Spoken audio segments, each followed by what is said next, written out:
बिस्मिल्लाहिर्रहमानिर्रहीम। अस्सलाम वालेकुम नाज़रीन, आप तमाम दोस्तों को एक बहुत ही अच्छी और बहुत ज्यादा खुशखबरी सुनाने वाला हूं। दोस्तों, आप सबको बहुत बहुत मुबारक हो कि ज़ोंग की सिम अगर आप इस्तेमाल कर रहे हो तो आपको 2 या 3 दिन के लिए बिल्कुल मुफ्त इंटरनेट मिल चुका है, क्योंकि ज़ोंग के ऑपरेटर में कोई प्रॉब्लम आ चुका है जिसकी वजह से उसका पूरा ऑफिस बंद, मतलब कोई काम, कोई कोड अमल वर्क नहीं कर रहा। पता नहीं उनकी कोई ऐसी क्या खराबी आ चुकी है, उनको अभी तक खुद भी मालूम नहीं है।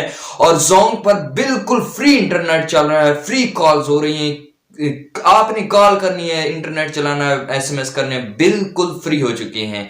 तो ये खुशखबरी आपको दी है। हमारे चैनल को सब्सक्राइब करें और घंटी का बटन जरूर दबाएं। और इसके अलावा आपसे एक गुजारिश करूंगा कि इस पैगाम को अपने तमाम दोस्तों तक शेयर करें, तमाम दोस्तों तक शेयर करें जहां तक शेयर कर सकते हैं, क्योंकि ज़ोंग पर बिल्कुल इंटरनेट फ्री हो चुका है। उम्मीद करता हूं आज की छोटी सी खुशखबरी आपको बहुत अच्छी लगी होगी।